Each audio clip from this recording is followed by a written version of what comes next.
semestinya kita rayakan. Perbedaan adalah anugerah. Wahai saudaraku, mari kita bergandengan tangan, bersatu kita teguhkan iman menuju Indonesia nan jaya. Indonesia merayakan perbedaan. Indonesia merayakan perbedaan. Indonesia merayakan perbedaan. Indonesia merayakan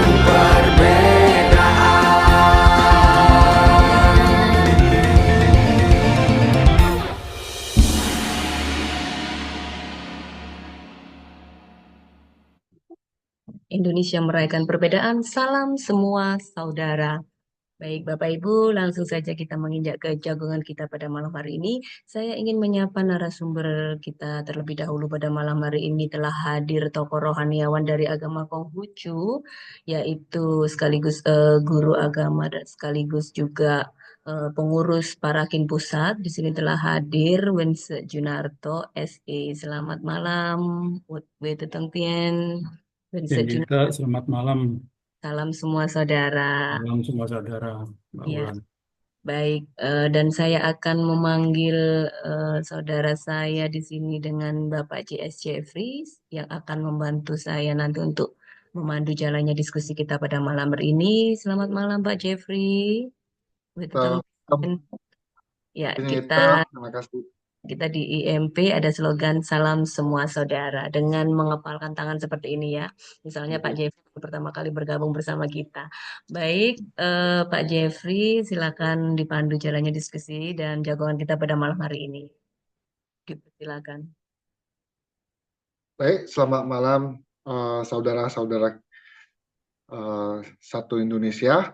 Perkenalkan, nama saya Jefferson Jeffrey. Saya juga seorang tokoh rohaniawan Konghucu dari Parakin, terkhusus di Sumatera Utara. Jadi pada malam ini sebelumnya saya akan memberikan salam. Assalamualaikum warahmatullahi wabarakatuh. Salam. Salam, Om Swastiastu, Namo Buddhaya, salam kebajikan, Wetu Tongtian, salam rahayu. Kita semua saudara. Salam semua saudara. Oke. Jadi saya akan memulai dengan memperkenalkan narasumber, yaitu Wense Junarto yang berada di Parakin Pusat dan menjadi tokoh rohaniawan Konghucu dan sebagai guru agama yang telah lama menjadi pembimbing untuk agama Konghucu di Indonesia. Jadi pada hari ini Wense Junarto akan membawakan tema yang berupa renungan menyongsong tahun baru 2025, tantangan dan harapan.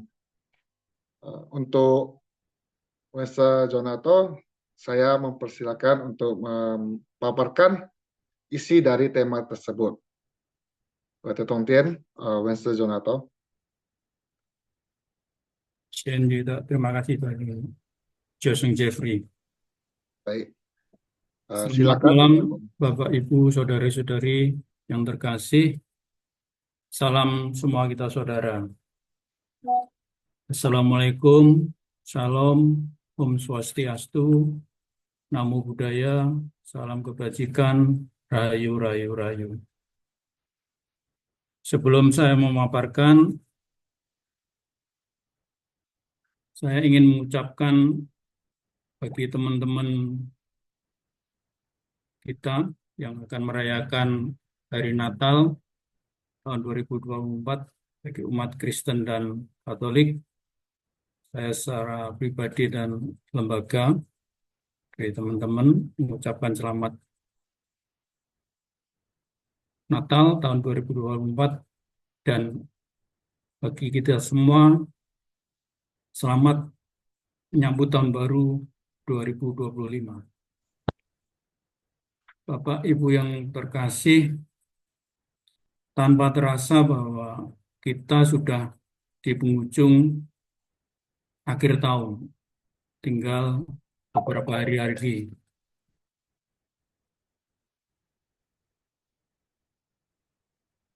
Tinggal beberapa hari lagi kita akan menutup tahun 2024 ini. Bapak Ibu yang terkasih,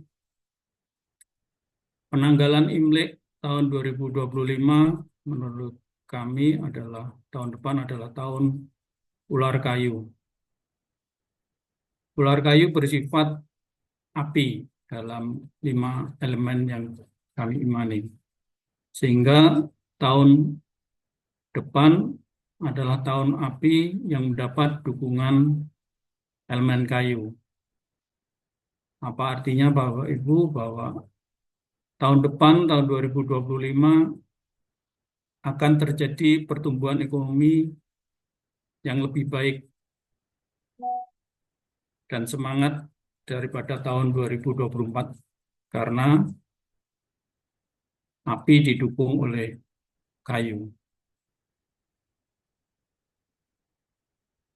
Kami di Agama Konghucu juga akhir tahun ini adalah akhir tahun refleksi bagi kami. Izinkan saya akan share.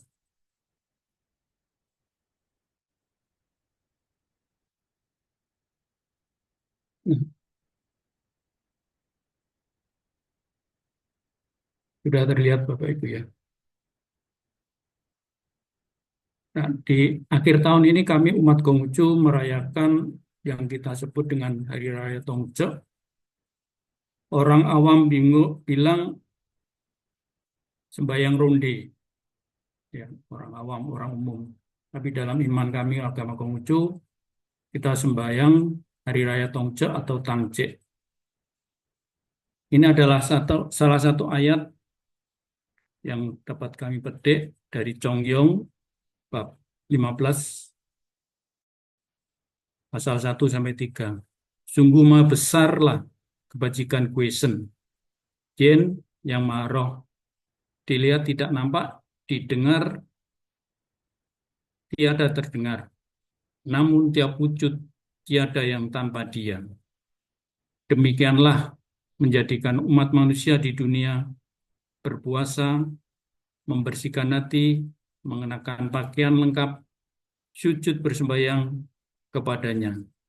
Sungguh maha besarlah dia, terasakan di atas dan di kanan kiri kita. Ini adalah salah satu ayat bahwa yang mendasari kita, mengapa kita umat Konghucu pada umumnya kalau bersembahyang baik di rumah maupun di dalam tempat ibadah kita, lidang maupun kelenteng, yang pasti kita lakukan adalah pertama kali kita sembahyang ke yin, ke depan rumah kita atau depan kelenteng kita. Yang artinya bahwa kita bersembahyang melihat langit luas. Itu adalah perlambang atau yang menggambarkan kebajikan Jian yang maha besar. Itulah iman kami di agama Konghucu, Bapak Ibu Saudara.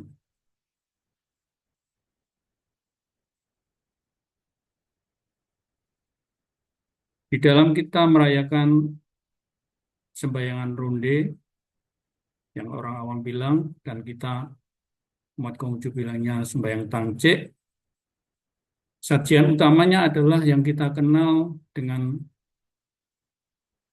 ronde yang terbuat dari tepung ketan, diberi warna-warni, merah putih, bisa hijau, bisa hitam, terserah, tergantung dari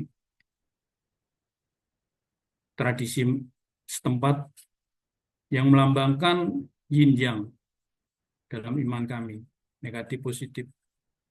Disajikan 3 mangkok ronde dan setiap mangkoknya diisi 12 ronde merah dan putih serta 1 ronde merah besar yang melambangkan berkah yang kita terima sepanjang tahun. 12 ronde itu melambangkan 12 bulan, 3 mangkok ronde kita persembahkan melambangkan Tien Tiren dalam iman kami. Tuhan, Tien, Ti itu bumi dan Ren itu manusia. Pelaksanaannya pada dini hari antara jam 3 sampai jam 5 pagi. Kita melakukan persembahyangannya.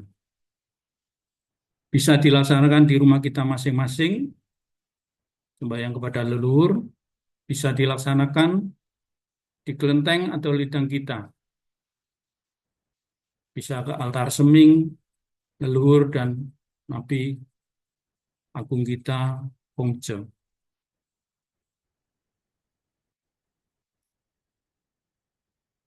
Nah, mari kita introspeksi diri kita, Bapak Ibu sekalian yang terkasih, bahwa kita di tahun 2024 ini bersyukur bahwa bangsa Indonesia telah diberkati kedamaian, kerukunan sepanjang tahun 2024. Meskipun keadaan ekonomi yang terkesan melambat dan lesu di tahun ini. Pemilihan presiden serta wakil presiden berjalan normal, tidak ada gangguan apapun. Juga beberapa kepala dan daerah yang kita laksanakan kemarin secara serentak dalam keadaan aman dan lancar. Sehingga dapat disimpulkan bahwa keadaan secara nasional kita adalah baik. Namun mungkin ada beberapa catatan yang kejadian yang mungkin intoleransi dalam beberapa rumah ibadat di beberapa daerah itu adalah mungkin ada suatu kekurangpahaman. Kita bersyukur bahwa di dalam wadah Indonesia merayakan perbedaan ini, kita saling bisa mengenal. Sehingga kejadian-kejadian intoleransi seyogyanya dapat kita kurangi. Dan puji syukur Sitienseun bahwa di tempat kita di Jawa Timur, mungkin di beberapa daerah Jawa masih terasa aman. Introspeksi yang ketiga, adanya beberapa kenaikan dari PPN dari 11 menjadi 12%. Ini menunjukkan bahwa pemerintah membutuhkan sumber dana untuk menutup anggaran pembelanjaan. Juga pertanda bahwa mungkin ada beberapa kebocoran yang tidak bisa diatasi dengan baik, dan itu dibebankan kepada kita semua rakyat Indonesia untuk menopang APBN kita. Sehingga negara kita, saya rasa bahwa masih aman-aman saja, masih dalam keadaan kondusif, tidak seperti negara-negara maju yang kalau kita lihat berita bahwa terjadinya negara itu hancur karena ekonominya kurang bagus. Introspeksi yang keempat adalah pasar gelap, peredaran narkoba yang tetap saja tidak berkurang. Bapak Ibu sekalian, peredaran narkoba di dalam lingkungan kita makin marak. Memang generasi muda kita, termasuk anak-anak kita, harus kita jaga masing-masing. Banyak cara bahwa pengedaran narkoba itu dilakukan dengan segala cara, tidak hanya dengan yang kita kenal, mungkin dengan penjualan lewat rokok atau apa. Sekarang lebih berkembang kepada makanan-makanan yang mungkin dijamu oleh dijamah oleh anak-anak kita sendiri. Dan ini harus kita menjadi perhatian konsen supaya tidak menjadi bahwa Indonesia akan menjadi generasi yang terpuruk nantinya. Bapak Ibu, mari kita lihat tantangan dan harapan kita di tahun 2025. Bapak Ibu sekalian, suka atau tidak suka bahwa era globalisasi teknologi harus kita terima. Kita yang mungkin generasi-generasi kelahiran 50, 60, atau di bawah 80 atau 90, kita dipacu juga harus mengikutinya. Sehingga kita tidak terbelakang atau gaptek, kalau anak sekarang bilang. Tantangan kedua, kita diminta untuk tidak lupa bahwa kemajuan globalisasi yang kita rasakan saat ini, kita juga harus menitik beratkan pendidikan moral dan mentalitas bagi generasi-generasi kita. Pendidikan agama yang membangun moralitas kemanusiaan harus kita tetap perhatikan. Dan inilah yang akan menjadi penopang bahwa di era globalisasi, moralitas dan mentalitas generasi-generasi kita akan menjadi lebih baik.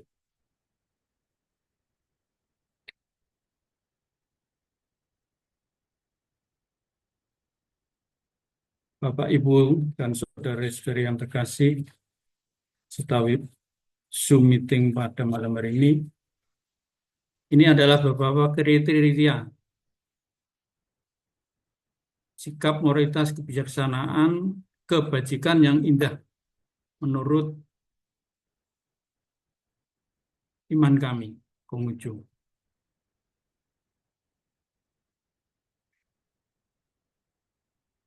Sifat-sifat dan sikap ini ada di dalam salah satu kitab yang kita imani, dokumen sejarah.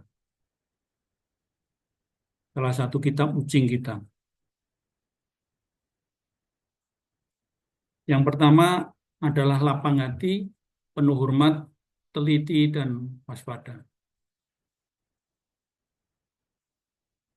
Kita yakin bahwa seorang pemimpin bahwa harus mempunyai lapang hati, mempunyai sikap hormat, kesusilaan, teliti, dan waspada dalam pengambilan keputusan yang akan bermanfaat bagi warga negara yang dipimpinnya, rakyat. Yang kedua adalah lembut hati, selalu harmonis, punya pendirian dan teguh. Lembut hati dan harmonis dalam artian bahwa tidak kaku, bisa menimbang mana yang baik, mana yang jelek. Patuh pada aturan yang ketiga, dan bertanggung jawab pada tugas serta kewajiban. Seorang pemimpin kalau tidak patuh pada hukum dan mau bertanggung jawab, saya rasa tidak cocok untuk menjadi seorang figur pemimpin bagi rakyat kita. Yang kelima, mempunyai kemampuan untuk menyelesaikan masalah dan waspada dalam segala hal.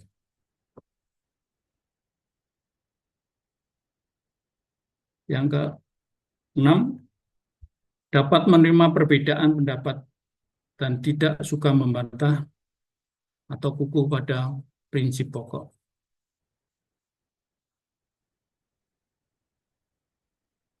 Yang ketujuh, hatinya lurus namun tegas.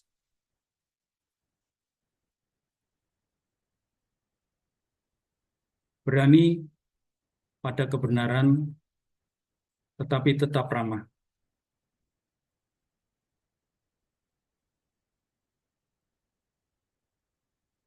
Yang ketujuh, hidup sederhana, rendah hati, pikiran lurus, tidak berprasangka, dan tidak naif. Yang kedelapan, mempunyai keinginan keras, namun lurus dalam kejujuran. Keinginannya keras untuk menjadikan Indonesia ini menjadi maju. Yang terakhir, semangat kuat dan gigih, tidak mudah patah semangat dan sesuai dengan kebenaran serta keadilan.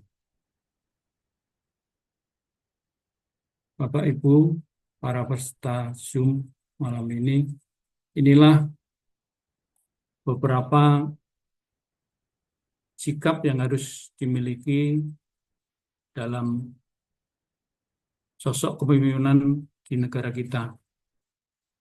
Lapang hati, lemah lembut, patuh pada aturan, mempunyai kemampuan, dapat menerima perbedaan, seperti yang kita lakukan di dalam Zoom ini. Indonesia merayakan perbedaan. Hatinya lurus, tegas, hidup sederhana, mempunyai keinginan keras, dan semangatnya kuat.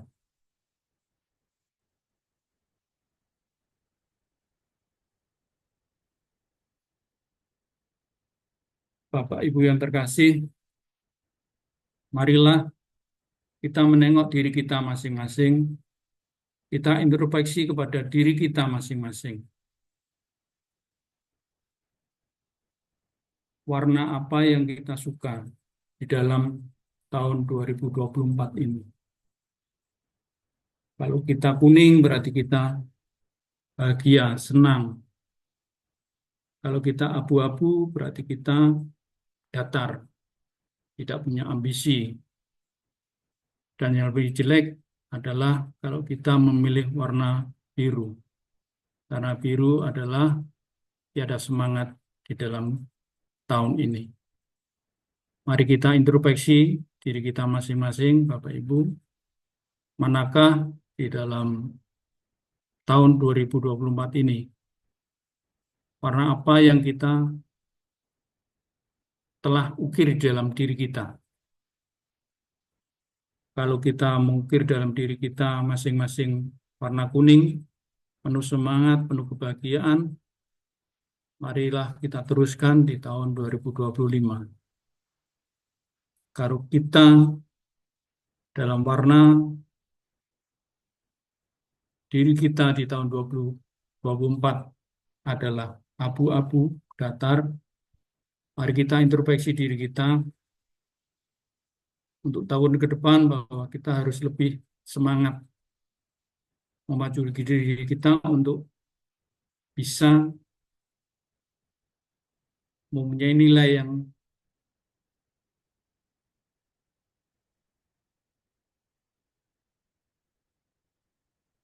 lebih untuk tahun ke depannya. Yang tidak kita boleh pilih adalah warna biru. Karena di dalam warna biru, di dalam diri kita adalah tiada semangat, patah hati kita, cemberut. Sehingga untuk menyongsong tahun 2025, kita lebih harus keras memacu diri kita.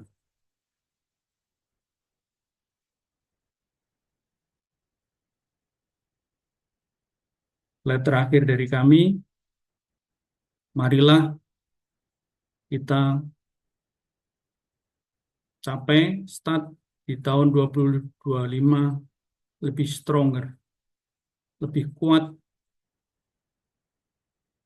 baik di dalam diri kita untuk menyongsong tahun 2025. Kita mampu menjadikan Indonesia nantinya menjadi Indonesia emas bagi anak cucu kita. Demikian para peserta Zoom pada malam hari ini.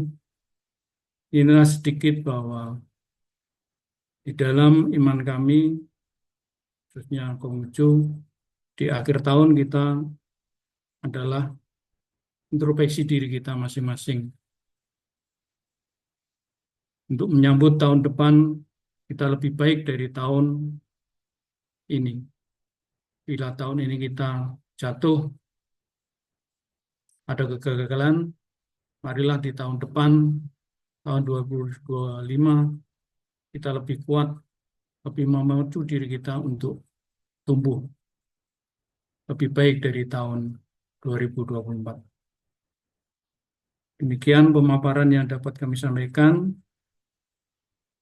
Semoga dapat menjadi penyedar dan penyuluh mengingatkan kita bahwa tahun depan adalah tahun yang bagi umat kita secara tahun adalah penuh semangat. Tahun ular kayu. Tahun optimis, ada saling mendukung. Demikian yang dapat kami sampaikan. Terima kasih. Salam kita semua saudara. Baik, terima kasih juga kepada Wense Jonato atas pemaparannya tentang renungan menyongsong tahun baru 2025, tantangan dan harapannya. Baik, pada malam ini saya akan mempersilakan tokoh penanggap dari masing-masing agama untuk menyampaikan pendapat atau tanggapannya. Jika ada yang ingin menanggapi, saya membuka waktunya untuk bisa menyampaikan atau mengutarakan apa yang ingin disampaikan. Terima kasih.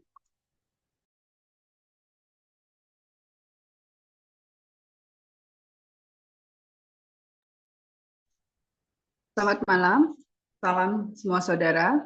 Selamat malam. Saya dari mewakili Hindu, tapi sebenarnya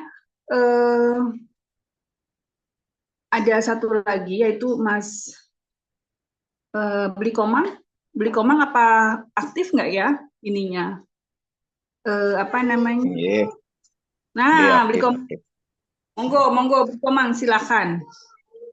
Selamat Iya. malam Pak Koman Pasca Ardika.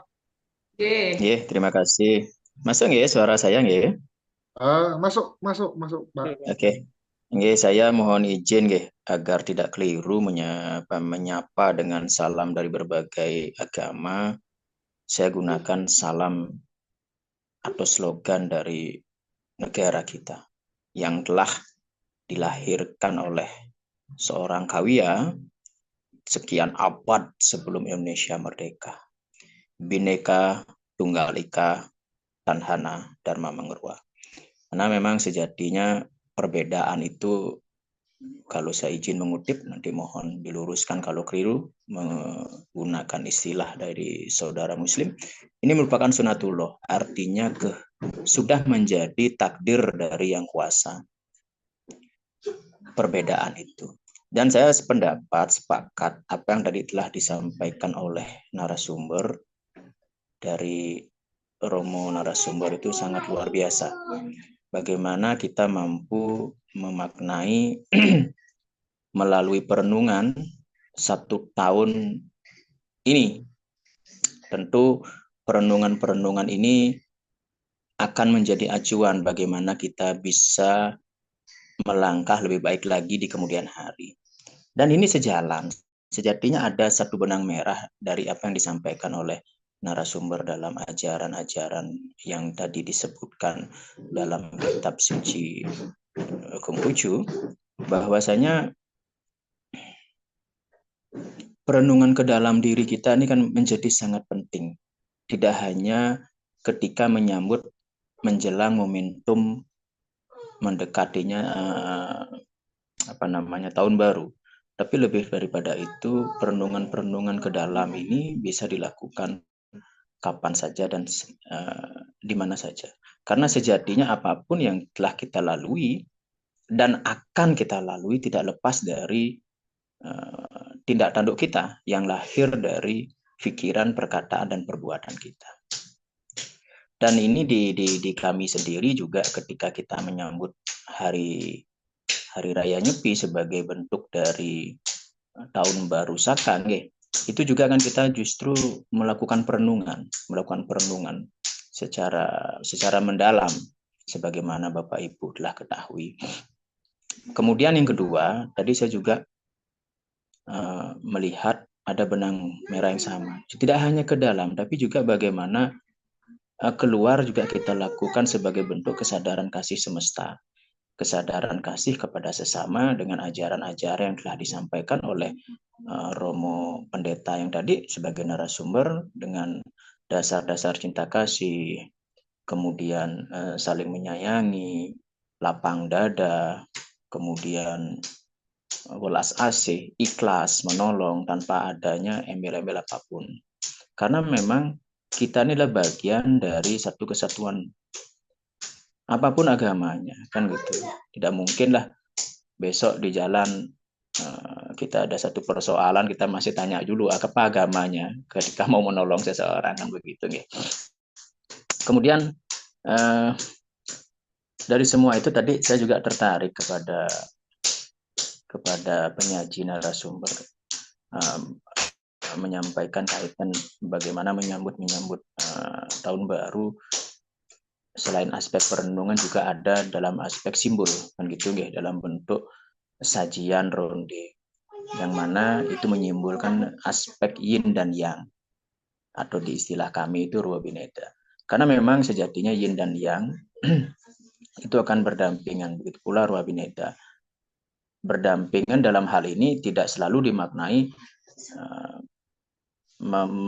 satu sama lain itu mengalahkan, tapi melengkapi. Dia berposisi sama, sederajat, sehingga inilah yang akan menjadi titik keseimbangan dalam kehidupan kita. Kemudian hal yang menarik juga tadi disampaikan juga menyajikan bagaimana kondisi kehidupan berbangsa dan bernegara kita saat ini. Banyak aspek yang bisa kita lihat dari ideologi, politik, ekonomi, sosial, dan budaya memang harus kita akui nampak di permukaan tiada persoalan, namun pasti ada sesuatu yang dicoba oleh pemerintah untuk tetap menjaga stabilitas itu. Salah satunya bagaimana kerukunan kita sebagai bangsa Indonesia yang sangat terkenal dengan kemajemukannya ini tetap terjaga.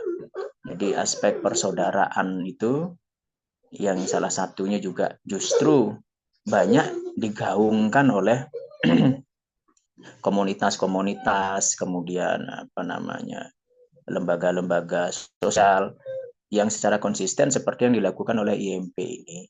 Dan ini bagi saya pribadi, apa yang telah disampaikan oleh narasumber itu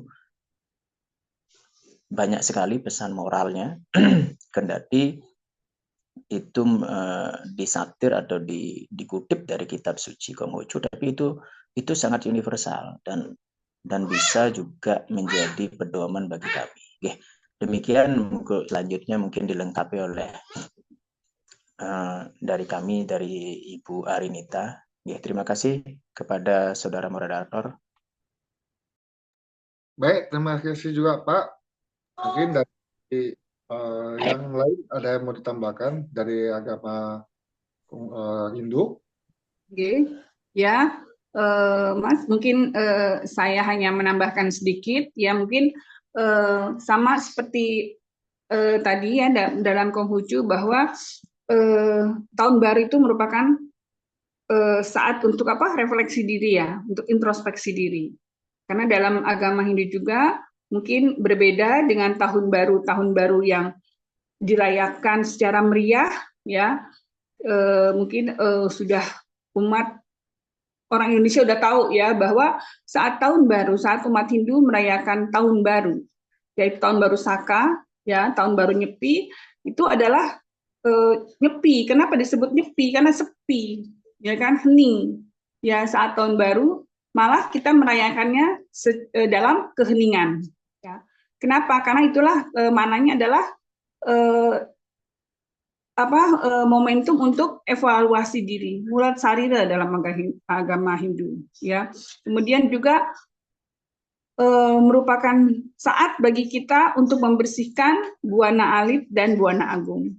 Ya kan, dalam Hindu kita selalu berbicara dua dunia nih, ya, makrokosmos dan mikrokosmos. Buana alit, mikrokosmos diri kita, dan buana agung, ya, adalah alam semesta.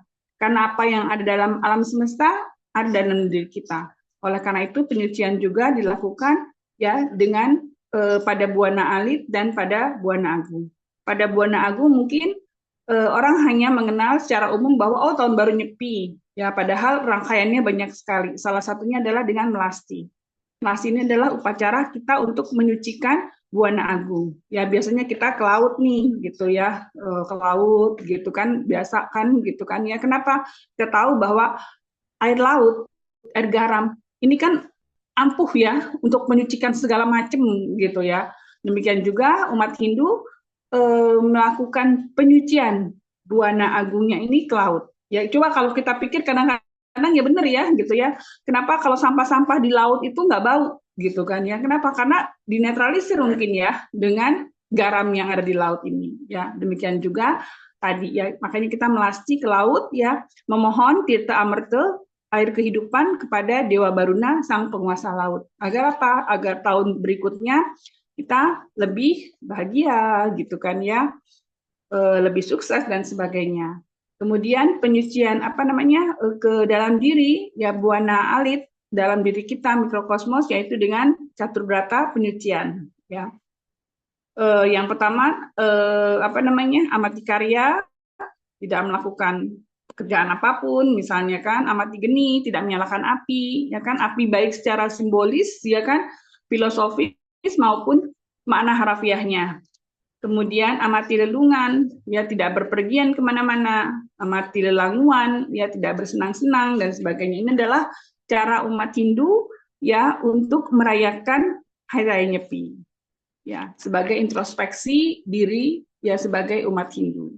Ya, kenapa? Karena tujuan tahun baru Nyepi tadi ya untuk untuk menyucikan buana alit dan buana agung ya. Mungkin itu ya, yang bisa saya tambahkan. Terima kasih, saya kembalikan kepada moderator. Baik, terima kasih kepada Bu Arinita. Selanjutnya akan saya panggilkan tokoh penanggap dari agama Buddha, Romo Ajakarto SAG. Dipersilakan untuk waktu dan tempatnya.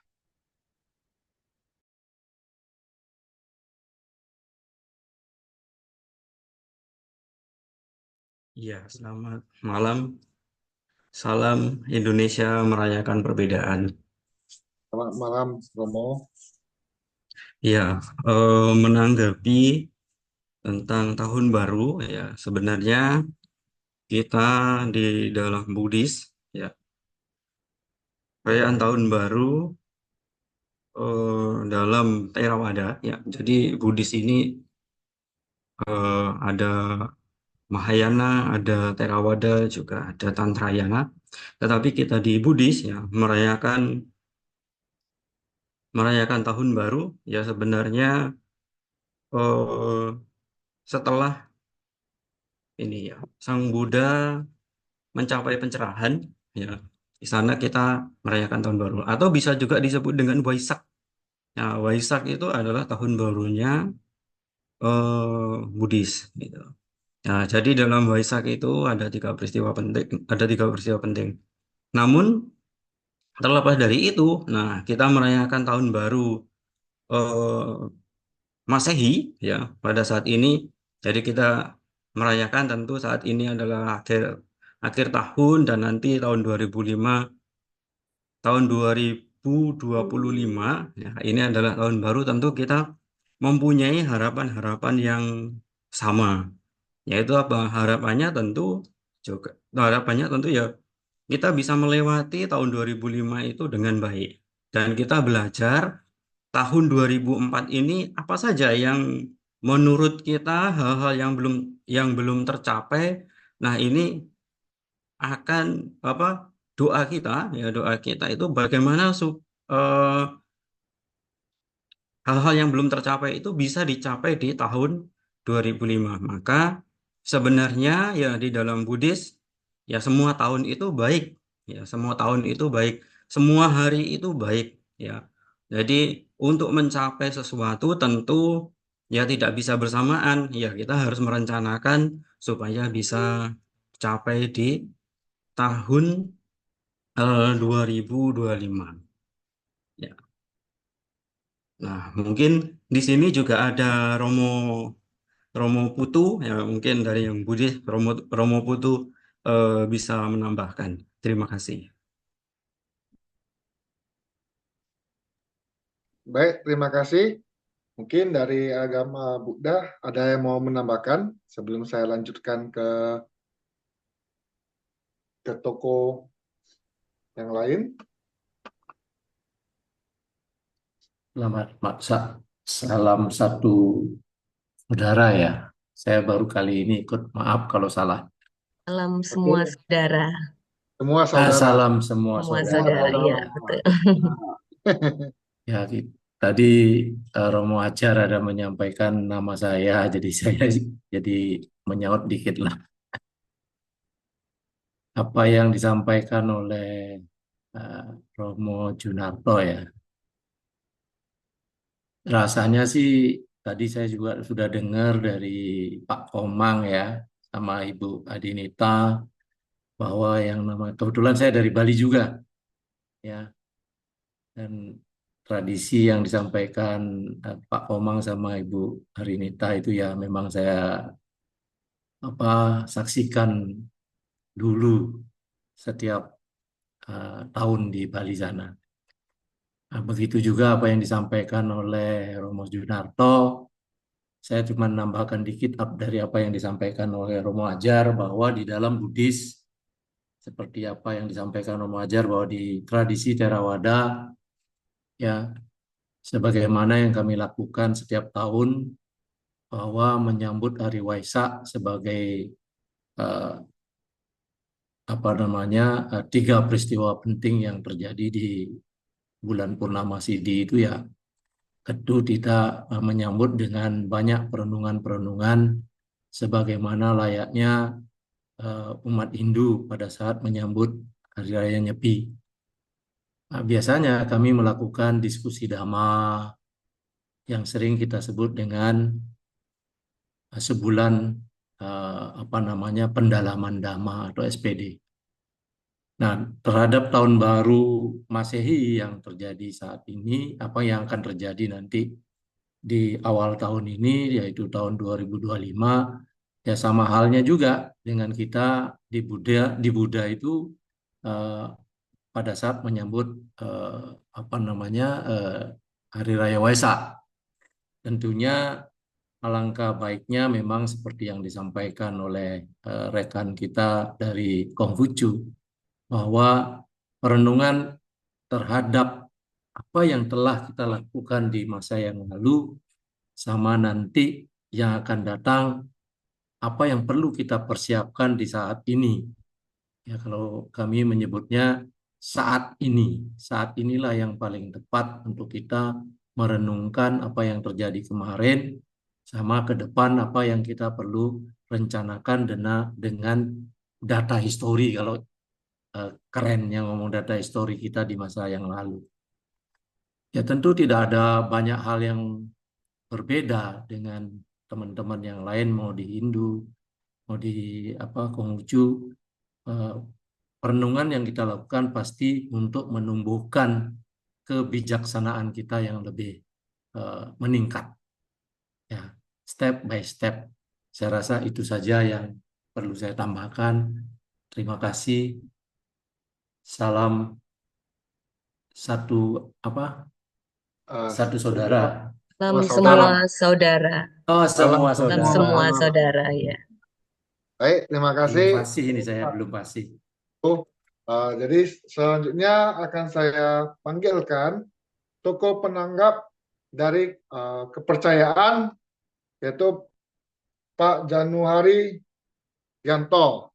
Dipersilakan waktunya untuk memberikan eh, tanggapannya. Terima kasih. Selamat malam. Ya, selamat malam. Maaf terlebih dahulu, saya ingin menyampaikan lebih baik yang didahulukan tuh Buya Asofa atau dari tokoh Katolik ataupun Kristen. Aku carry way gak popo, gitu. Ya, ini saya lihat ngene kono Buya Asofa. Enggak apa-apa, Iya, langsung aja Pak Januri dulu ini soalnya Buya begitu. Buya masih belum di Masih depan ngopi. komputernya ya. Iya. Terima kasih, terima kasih. Aku ngelancangi para sepuh-sepuh iki, termasuk dari tokoh Katolik, Kristen iki tak langkai bea sofa barang. Maaf semuanya. Iya. Terlebih dahulu saya ingin menyampaikan salam dari IMP, salam semua saudara. Nah, selamat malam semuanya. Di sini dari apa itu? Saya mewakili dari pengait kepercayaan yang mana untuk menyongsong era baru itu yang perlu kita lakukan, yang perlu kita renungkan itu adalah perilaku. Perilaku, amal, perbuatan yang telah kita jalani selama 1 tahun di dalam tahun 2024. Yang mana untuk mendukung atau menyongsong Indonesia emas. Bukan hanya Indonesia emas, namun agar bisa menjadi mercusuar dunia. Nah, ini perlu apa yang kita renungkan dan yang kita benahi adalah amal perbuatan kita. Kalau toh masalah rezeki itu kita, kalau menurut Dewa kami, kita ini sudah membawa jatah dan taker. Jatah itu adalah syarat hidup di dalam dunia ini. Taker itu wadah atau tempat. Jadi kodrat dan takdirnya itu tidak lebih dan tidak kurang dari jatah dan taker yang telah kita bawa. Namun yang lebih dominan agar kita menjadi sebuah negara mercusuar dunia menyongsong Indonesia emas, tidak lain dan tidak bukan adalah amal perbuatan yang baik. Kan begitu. Karena apa? Kita dicerca dunia luar, dikatakan bahwa bangsa Indonesia itu munafik, ada yang mengatakan seperti itu, dan lain sebagainya. Itu karena apa?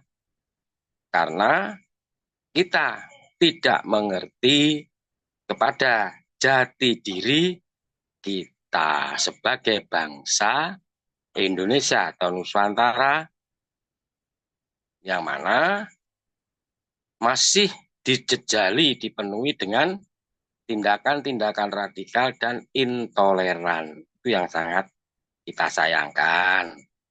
Maka dari itu harapan besar saya dari semua yang tergabung di IMP ini, jadilah contoh kebaikan sesuai dengan apa yang telah diajarkan kepada kepercayaan, keyakinan atau agamanya masing-masing. Saya yakin kok semua agama itu saya belum pernah dengar ya mengajarkan tentang keburukan atau apa, itu belum pernah. Kembali lagi kepada manusianya atau jati diri manusia. Agar mengetahui jati diri manusia yang sering disebutkan adalah kesadaran murni. Kesadaran murni itu munculnya itu dari jagat alit. Jagat alit itu apa sih? Jagat alit itu yang ada di relung hati sanubari. Itulah jagat alit. Sebelum kita mengucap, Itu sudah tersusun di Jakarta Alit itu.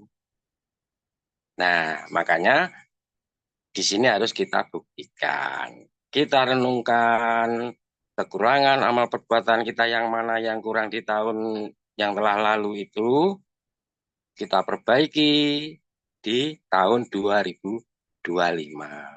Terima kasih, sedikit uraian dari saya. Salam semua saudara. Selamat malam. Semua saudara. Semua saudara. Baik, untuk selanjutnya saya akan minta tokoh penanggap dari Islam, Kiai Haji Muhammad Nijam As-Sofa atau Buya As-Sofa.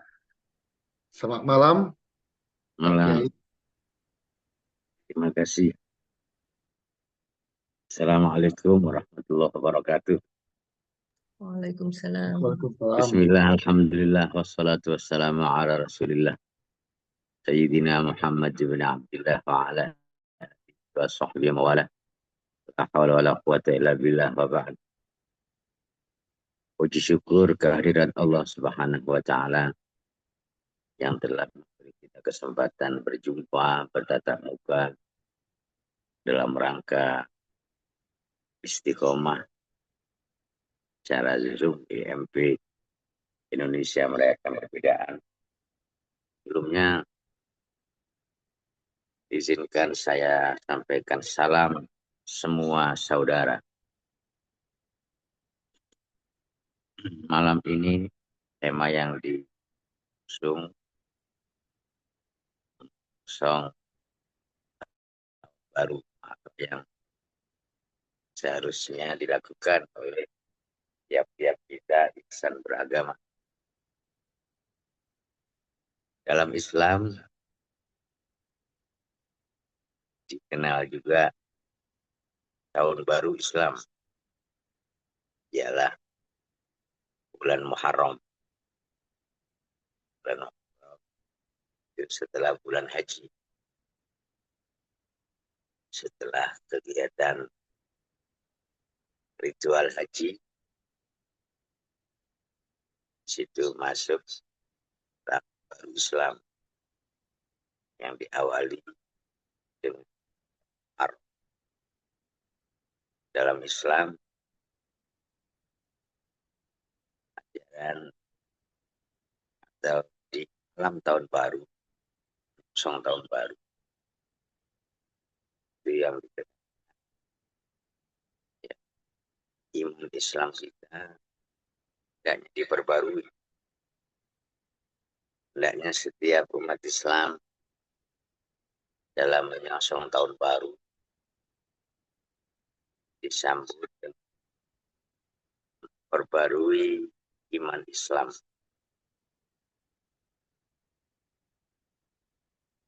agar melakukan holwat atau uzlah atau istilah di bahasa Jawa opo itu berduaan dengan Allah Subhanahu wa Ta'ala, bukan dialog ketuhanan dan introspeksi diri, ampun dan meminta maaf kepada Tuhan atas kesalahan dosa yang berlakukan dan berjanji untuk tidak melakukannya lagi. Diharapkan di tahun baru itu kondisi batiniah kita seperti hari kita dilahirkan ibu, yaitu fitrah, kondisi suci. Nah, itu kita isi hari demi hari dengan yang terbaik. Bagaimana besok kita ditentukan sekarang kita. Sebagaimana sekarang kita ini ditentukan oleh kemarin-kemarin kita. Maka jika ingin besok kita baik, yang menentukan besok baik adalah sekarang kita. Sekarang kita harus berlaku baik. Agar besok kita lebih baik, sekarang kita harus berlaku yang lebih baik. Itu ajaran Islam mengajarkan kepada umat. Saya yakin umat-umat lain juga sama. Ada hal-hal yang baik, ada yang terbaik. Bukan menurut tingkat kemampuannya masing-masing. Tulus ikhlas tanpa pamrih, tanpa berharap selain diridhoi oleh Allah Subhanahu wa Ta'ala. Semoga kita semua dalam mengikat persaudaraan semakin lebih baik lagi. Salam semua saudara. Terima Baik, kasih. semua saudara. Semua saudara. Sama-sama. Dan ikatan persaudaraan kita tahun baru ini menjadi lebih baik, baru seperti tahunnya. Terima kasih. Assalamualaikum warahmatullahi wabarakatuh. Waalaikumsalam. Waalaikumsalam. Warahmatullahi wabarakatuh. Selanjutnya adalah sesi tanya jawab. Jika kalau ada yang ingin bertanya kepada narasumber, diberikan waktunya untuk bertanya. Ataupun ada sesuatu yang pengen tahu atau bagaimana, ditanyakan semuanya pada malam hari ini. Saya persilakan. Terima kasih.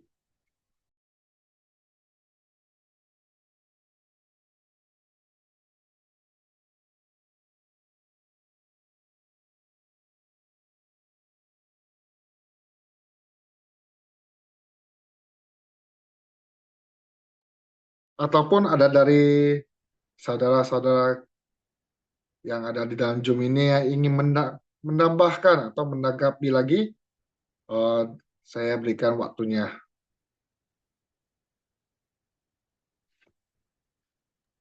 Izin saya menambahkan sedikit sekaligus ada pertanyaan ya, moderator izin ya. Ya, boleh diizinkan. Silakan. Yang pertama memang menarik. Tadi inilah pentingnya ada dialog-dialog seperti ini, karena kalau tidak ada dialog seperti ini belum apa-apa kita salah paham. Tadi kan narasumber menyampaikan bahwa tahun inilah tahun api dan tahun kayu. Dalam sebelum narasumber memaparkan, saya udah berpikir berarti nih tahun depan nih panas sekali nih, api ketemu kayu bakar nih bisa membara nih situasi negara. Pikiran saya demikian. Ternyata beliau menyampaikan bahwa justru tahun depanlah tahun yang bagus, khususnya dari aspek ekonomi, karena api ketemu kayu justru itu menjadi satu penunjang dalam perspektif keimanan dari saudara-saudara di Konghucu. Yang menjadi pertanyaan saya, ini kan tadi disajikan dari aspek Konghucu ya, kaitan dengan perenungan tahun baik yang kemarin ataupun tahun berikutnya. Nah itu secara umum selain yang telah disampaikan tadi oleh narasumber dengan membuat tadi itu ronde sebagai wujud syukur, sebagai wujud dari aplikasi yin dan yang. Nah itu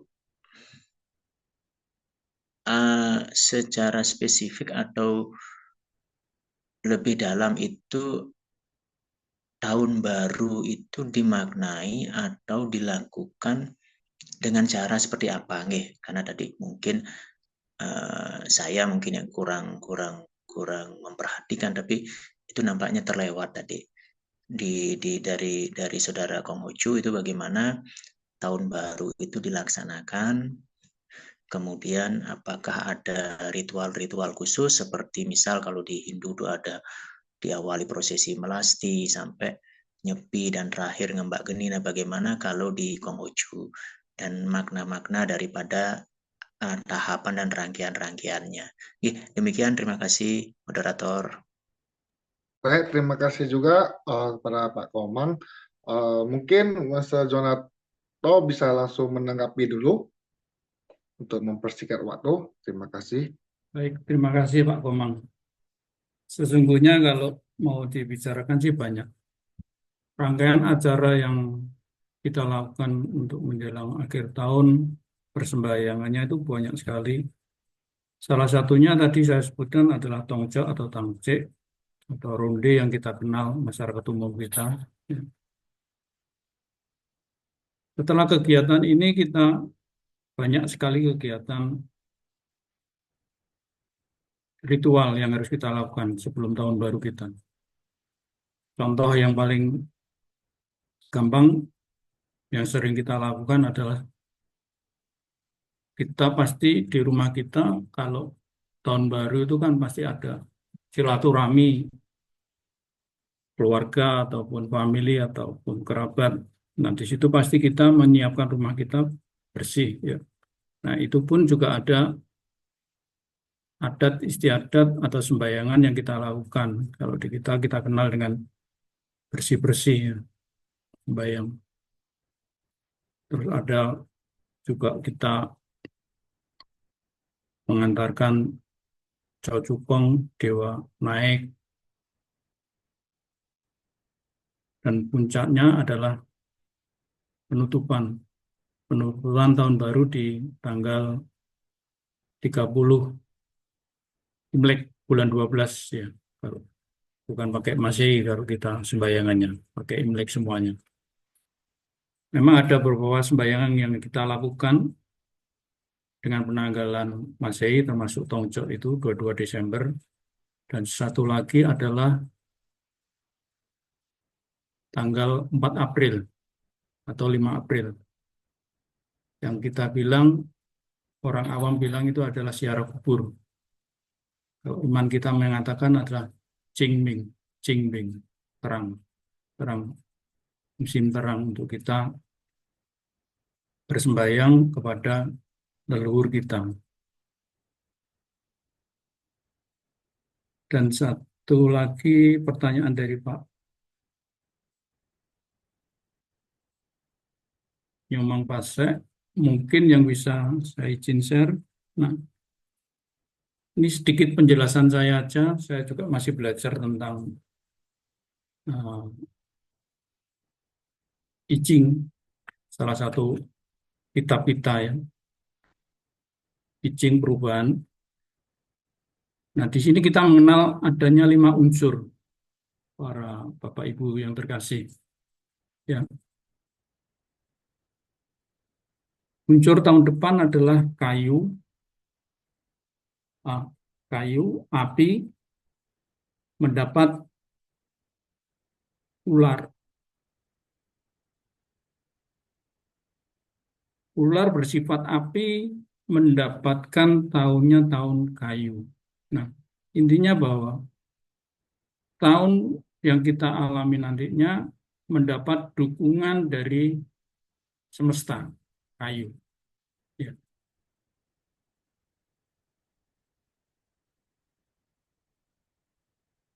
Kayu melahirkan api. Jadi api di tahun depan mendapat support dari energi alam. Ini adalah 5 elemen atau using yang kita kenal. Ya.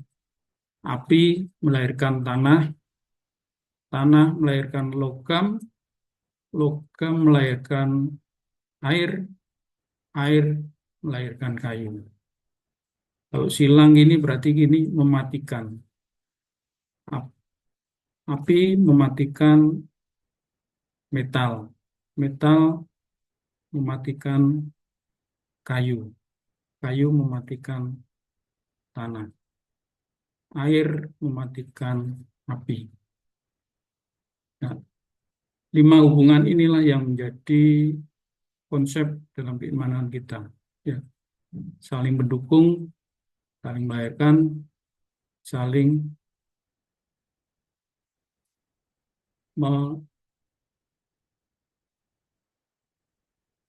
mematikan, ya, seperti api api dimatikan oleh air kalahnya, seperti itu. Itu mungkin yang bisa saya jawab. Saya juga masih belajar dalam hal I Ching ini. Memang kitab-kitab kita banyak. Yang utama adalah kitab Sesu dan I Ching yang kita pelajari sehari-hari adalah Sesu, kitab yang 4 itu. Ada Taya, ajaran besar, ada Chongyong, Tengah Sempurna, Len I, Sabda Suci, dan Mengce.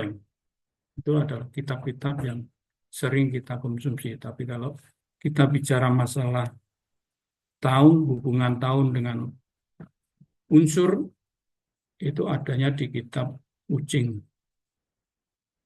Salah satunya kitab I Ching kita, kitab perubahan kejadian. Ya. Itu sedikit yang bisa saya jawab, Pak Nyoman, Pak Komang. Mungkin dapat bisa diterima, atau kalau mungkin kurang jelas, bisa ditanyakan lagi. Terima kasih. Terima kasih Romo, terima kasih. Baik, terima kasih Wense. Ini ada satu tambahan di kolom chat pertanyaan dari Bu Wulan Lestari. Dalam astrologi Tionghoa tahun 2025 ini kan tahun ular kayu. Seberapa pengaruhnya tahun 2025 terhadap sio-sio yang ada di budaya Cina? Mungkin bisa dijawab, Mas Donato. Wah, ini Mbak Ulan mestinya tanyanya bukan saya ini. Kalau saya hanya plek dari apa yang ada di Google, Mbak Ulan. Tapi kalau mungkin pengen lebih jelasnya, harusnya yang didatangkan ini bukan saya. Nanti mungkin lain kali, coba nanti kita koordinasi dengan Wan Selim sih, yang pakarnya kalau tentang praktisi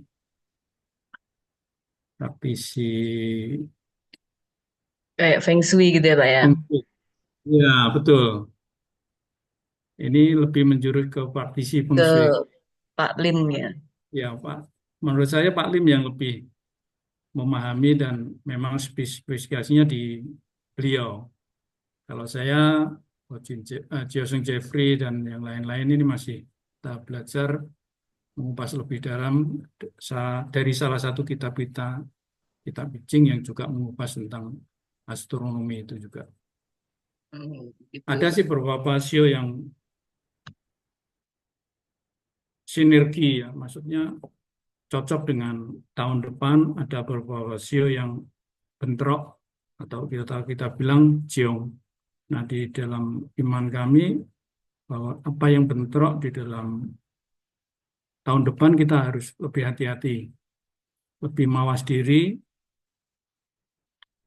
juga menjaga bahwa apa yang tidak boleh kita lakukan juga kita harus patuhi. Karena itu kalau kita bilang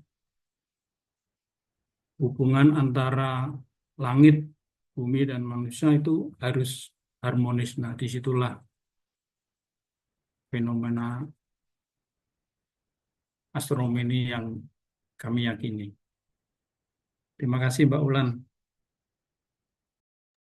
Baik, Wense, ini ada lagi pertanyaan di kolom chat. Saya akan bacakan dari Vera Ustuning Sinartri. Bagaimana memotivasi diri dan orang lain untuk tetap optimis meskipun menghadapi tantangan berat di tahun ular kayu 2025? Nah, dipersilakan kepada Wense Donato untuk memberikan jawabannya. Bapak Ibu yang terkasih, di dalam diri kita masing-masing punya unsur yang sendiri. Ya, mungkin kalau teman-teman mengayat hampir-hampir sama dengan kita, ya, hitung-hitungannya.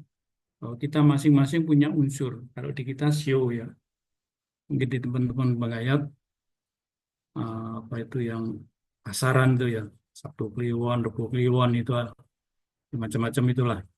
Mungkin ada kesamaannya. Nah, di sini setiap orang pasti tidak sama. Ya, tantangannya pasti lain-lain. Saya dengan Jason Jeffrey pasti lain karena tanggal lahir, tahun kelahirannya, unsur sionya, faktor pendukungnya lain-lain. Nah, itu yang harus kita jaga, harus kita pertahankan bahwa apa yang tidak boleh dilakukan di tahun depan harus kita mengerem diri. Seumpama kita di tahun depan itu adalah unsurnya api, panas, mendapat dukungan kayu, sedangkan unsur kita adalah mungkin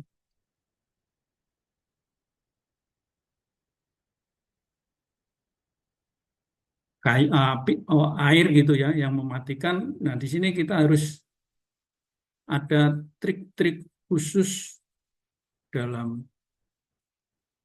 astronomi kita, ya, ilmu perbintangan. Apa trik-trik yang harus kita lakukan di dalam kita menjalani tahun 2025. Mungkin kalau kita air, punya unsur air itu kan menghidupi kayu, kayu melahirkan api. Tapi air mematikan api itu. Boleh saya share ya sedikit yang tadi contohnya. Nah, kalau kita unsurnya adalah air, air itu mematikan api, apa yang harus kita lakukan? Kita harus lebih banyak menyuplai ke kayu. Jadi mungkin tahun depan kita harus memakai baju, bisa baju yang berwarna hijau, supaya air kita berkurang, sehingga nanti kita tidak mematikan apa yang menjadi astronomi di tahun 2025 itu. Mungkin kita bisa bekerja di dalam usaha perkayuan, mebel atau apa gitu, bisa kayak gitu. Sinergi ini harus tercipta sehingga kita mampu di tahun depan untuk bertahan.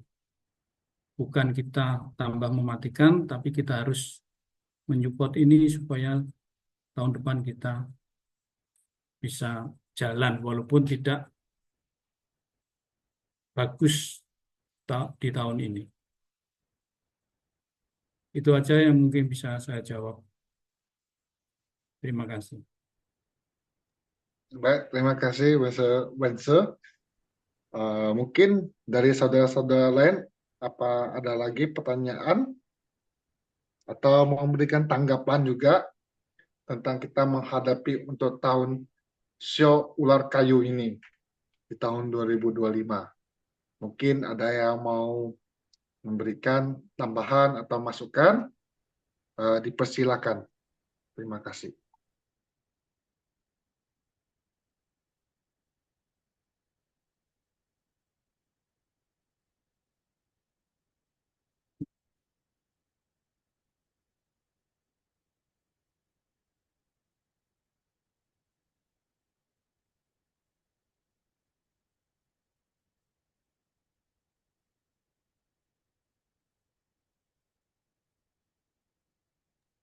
Baik, jika tidak ada, mungkin Mr. Jonato bisa memberikan closing statement tentang tema yang dibawakan pada malam hari ini. Baik, terima kasih. Dosen Jafri. Bapak Ibu sekalian yang terkasih dalam Zoom IMB malam hari ini, kita masing-masing mempunyai tantangan dalam hidup kita. Kita punya satu kelemahan atau kesuksesan, ataupun itu kegagalan yang kita terima di tahun ini. Saya yakin bahwa setiap apa yang kita imani, kita pasti diharapkan selalu mampu membina diri kita, mampu belajar dari apa yang salah, apa yang kurang di tahun ini. Nah, disinilah kita dipimpin harus belajar dan berpikir dengan baik. Dalam kita berpikir, kita harus juga belajar. Karena berpikir tanpa belajar adalah bahaya. Dan yang terpenting dalam kehidupan kita masing-masing, dalam iman kita masing-masing, saya yakin bahwa kalau cipta kita, kalau apa yang kita perbuat ditujukan kepada cinta kasih, saya yakin dan percaya bahwa apa yang dihasilkan, apa yang diwujudkan, apa yang keluar dari diri kita, pasti tiada sarang bagi kejahatan. Semoga di tahun 2025 kita semua mampu menghadapi sesuai iman kami bahwa tahun depan adalah tahun harapan karena ada sinergi antara kayu dan api. Kita diharapkan mampu untuk memperoleh hasil yang optimal di tahun depan. Demikian sedikit uraian dari kami, senantiasa menjadi suluh dan pegangan bagi iman kita masing-masing.